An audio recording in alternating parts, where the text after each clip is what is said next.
Hello! And how you doing, everybody? This is Talking Spoilers with your host, Angel Bonasia and Johnny Wong. Johnny Wong. What you doing? What you looking at your phone, man? I thought we came to speak about and spoil Wonder Woman. Oh, the review? I'll have this on the laptop too. I'll bring it up fast. So we have fast fact checking. It's a month out of its release. What did you think of it? 9. A 9 out of 10? 9 out of 10. Really? Yeah. I'll give it a 9 out of 10 because I loved it. It was real good. The homo. I was going to say, out of all the DC Universe movies so far, this is definitely the best one. Yeah, it's definitely the best one. But because you got to compare it to Man of Steel, Batman, Suicide Squad, and Batman vs Superman. So it's not saying that much. Justice. But, I mean, the movie's well made. Mm-hmm. And put together well. Yeah, very well. It tells a cohesive story. It's an origin story. It was this is the word, amalgam of a Captain America and Thor.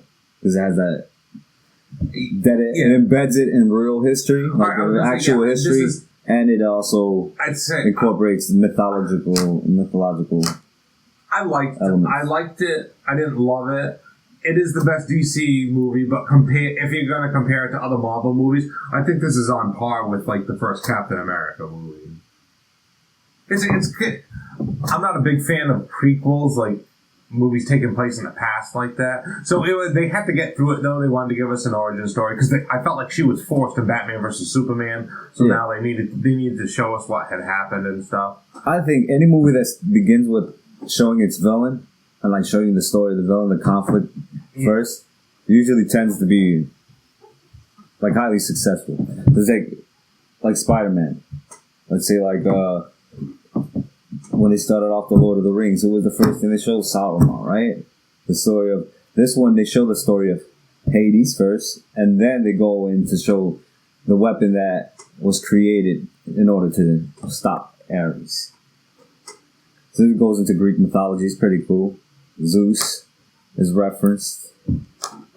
Was it in the beginning like a sequence, like a little prologue where they had with the gods? I would have liked to see more like actual stunt, like realistic stunts. There was a lot of CGI in that opening sequence where they were showing them doing the tricks on the horses and stuff. But and then, like I said, I'm not a huge fan of Wonder Woman, the character, only because I've talked about this in previous podcasts. I find it hard to relate to characters that are almost invincible. You know, she's pretty much a god. She is a god. She is invincible. She's Superman, and she's Wonder Woman. She's not Superman. She's Wolverine. In those movies, though, like I said, they're at its best when you feel like they're vulnerable or they're not. But this, to me, she seems a little like too invincible. This is her learning her invincibility. Yeah, she doesn't know to her full potential. So why couldn't she powerful she actually is on her own? She just fought. She fights a Hades, an actual god of war. But she needs Batman and Superman for Doomsday. Because Doomsday is freaking actually Superman's clone mixed with Lex Luthor's blood, is it not? And it's it was Zod. It was Zod and the blood from Lex Luthor reawakening him and turning him to Doomsday. Well, it's still like the Superman-like powers, basically. So it's almost similar. Yeah. Superman has way more powers than Wonder Woman. No, but I'm saying he's on sort of like in that realm, though. Indestructible. They're not that vulnerable to stuff. Invulnerability. That's a power. Feelings. That's what it was. Instead of her getting hurt by bullets, she's getting hurt by whether Chris Pine is really pining for her. See, that's also great that they show a history that you can relate to the emotion that is being, even though she has the power on invulnerability. That's one of her power sets. How did you feel about Chris Pine's character? He was good. I like Chris Pine. He always brings him as a love interest. He's the protagonist.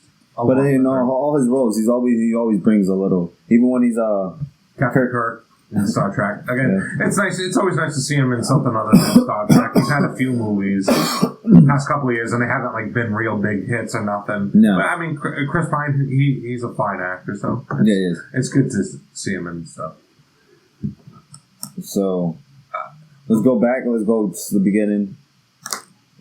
What's the plot? Let's explain the plot for the people. Let's critique the plot. At the beginning of the movie, it opens up in the present day, and Bruce Wayne has sent her a photo as a gift, saying, I know who you are, or whatever. And then she has a flashback to how it all began. That's when they give us the prologue when she was a little girl. So she was. Yeah, you see her grow up. See her she was actually trained. She wasn't supposed to get trained. She actually had the back. Like she was born for that, basically. So she's born for a single purpose. Basically, what the whole plot is that Wonder Woman was born for a single purpose: to take down Ares. She's the weapon of the gods, basically. But she doesn't know it. She doesn't know that she's the weapon of the gods, and this whole story is the becoming of her. Her fulfilling her purpose as the weapon of the gods, and to take down Ares. They play with that in the movie too. You don't know if Ares is really real or not. They do have the subplot going on with the girl with the mask. Yeah, can't breathe. What they were saying is that, but you're not sure if that's Ares corrupting. Or not. No, they're saying that Ares is corrupting the man. Yeah. So her mission is what she decides to do when she goes out to stop him is to stop. She could end the war, but based on real life, how war keeps continuing, they were going to have to find a way in this movie to like make it all make sense. And Ares was in there. But he plays. No, he's literally doing absolutely nothing. He's not even corrupting the men. They're just doing it on him. He's watching. He's just like, yeah, told you. Oh, what was he? Wasn't he part of like some council or something like that? Yeah, because he's one of the. He's on the good. He's on the good side of the war. Yeah, and he's the one who gives them the mission to go stop the villains, and then. They do the little twist. The guy that they had been following the whole time with those pills wasn't even really Ares at all. He was just, just a crazy person who was taking some crazy pills. I was reading somewhere, I don't know if this is true, that they're saying that's the venom from Bane. Oh, yeah, They started that into that. They made the serum back then. That was a rumor that they could connect it to later movies, and there's going to be another Batman movie coming. I mean, I guess that's a cool nod to it. And then it makes you understand why he, when he breathed in that gas, that he was able to. That part, it doesn't have a completion to the story. I wonder if they're going to use that character again, the woman. Back to poison or something like that? She gets let go at the end. Wonder Woman is faced with the choice of whether she's going to kill her or just letting her live for humanity and shit. And she lets her walk away, and you kind of have a feeling like they left it open where they could bring her back and stuff. The story felt a little incomplete. It was just a little like, I don't think there was a big payoff to her character. I think they probably will feature in sequels. So she sort of feels like, all right. So she's in this first movie. She sort of feels like she's Nebula in like the first Guardians of the Galaxy. They don't really like focus on her. They introduced she introduces her. So they introduced her as a villain, but they didn't really utilize her. I'd probably go more into because the main villain was supposed to be. They were just used to distract, basically like a distraction to throw you off on who the real villain was the whole time. You find out that it was this supposedly crippled guy that you wouldn't even have guessed that was Ares.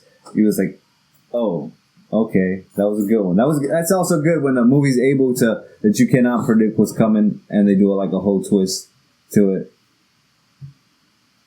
And I think it was I liked the movie. I give it a 9 because the story.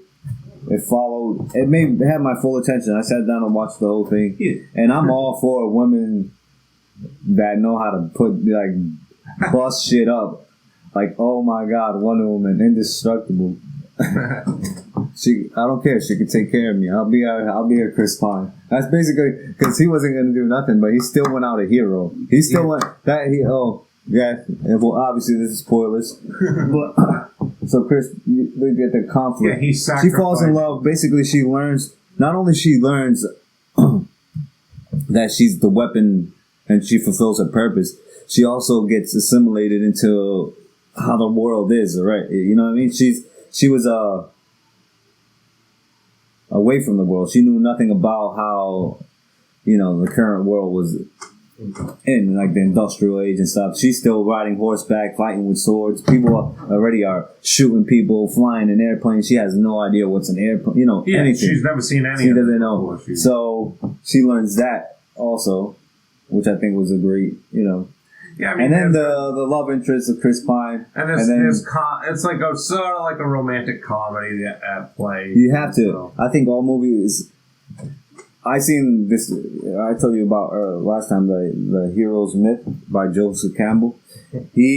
I see even more elements that each story has that is similar, that you don't have to follow that archetype, but they change it up. But it's like certain points that movies have to be successful in order to tell an epic story. In order to tell an epic story, you have to have key elements. You have to have each one of these characters. You have to have a shadow character. This shadow character is the main villain, basically. Within the roles in the movie, you can switch them up. I see them switch up. Like with Spider-Man, you're supposed to have two tricksters, which are the two comedic reliefs in the movie. You see, like in CP3BO and R2D2 are the ones for Star Wars. Merry and Pippin is for the Lord of the Rings. Harry Potter, you got like the twins, probably, I would say. Each one, to be successful, you have to have that element. So Spider-Man and his friend Ned, even though he's the hero, he's also playing the role of a trickster. It's a popcorn flick. It's an action. Definitely. You'll sit there. That's what an epic story. If you was to read a book that had an epic story, you would be from page to page. You wouldn't stop reading. So it's like similar with movies. It tries to put a little something of everything in there. Exactly, like the love. That's what I was getting to. You need a damsel like I said, in distress. when I went to see this in theaters, there was a surprising amount of females that went to go see this. It is doing good box office number. Wow, this is the biggest DC Universe movie. So it's already made over almost 400 million now. Mm-hmm. That's pretty big, and everyone seems to be enjoying it. And for the hero, you always have to have the damsel in distress. And in this one, Chris Pine was the role of the damsel in distress. Yeah, and Wonder Woman was the hero. Role reversal in it, I agree. But they still let him go out a hero. Oh. Him sacrificing himself. And I was about to say the other one. The other character, what's it called? There's one character that you never know the allegiance of this character. And then it's like finally revealed. So with that guy, you thought the whole time he was a good guy, but then at the end of the day, he turned out being bad. Continuity-wise, though, in Batman vs. Superman, Wonder Woman's been hidden from society for the past 100 years because she said something bad happened to her. But at the end of this movie, she was even though Chris Pine had killed himself, she was feeling hopeful, and she's like, I'm going to continue the fight. And probably something else happened that we didn't see yet. No, but she said she had been hidden for like over 100 years. Well, she'd been hidden for 100 years. And in this one, it shows... So what time is that? What year are we talking about? It's World War I. This was what? It started like 1912, the movie? It opened up... Yeah, it's... Also, if we are in 2016, and then around 1914, 2 years after the film that we see, right, happened, 2 years, she goes back into hiding. And then comes back in 2012, which is the movie current day with Batman vs. Superman, which will not make it alive. She has been gone for 100 years. No, but the way that it ended, supposedly she's been fighting. The next sequel supposedly supposed to take place during the Cold War. We're going to see her fighting in that 1980s.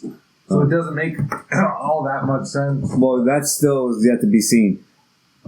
Heads up, Warner Brothers. You still can salvage continuity. Do not set it during the Cold War that Wonder Woman comes back. So like I said, When people talk to you like, oh, continuity errors, my ass. I liked it. I'd give it a 7.5 out of 10. I'll give it a 9. I'll give it a 9. It would be a 7.5, but I'm now saying that. Gal got it? Oh my God. I just love her. So now, I'm in love with her now. Now saying this, get married. You've been a fan of the previous movies of the DC. Which one? Man of Steel. I like Man of Steel. Batman. What do you think of Batman vs. Superman? It isn't as bad as people say, especially if you watch the director's cut. Suicide Squad, similar. Also, if you watch the director's cut. Now with the success of Wonder Woman and how good you actually thought it was, do you think now going forward? You want my ratings for each of them? No, but I was going to say now going forward, do you think the DC movies are going to be as good? They're going to get better. Better, or they're going to get injection. I think Justice League. You say that Joss Whedon is not going to be able to do enough.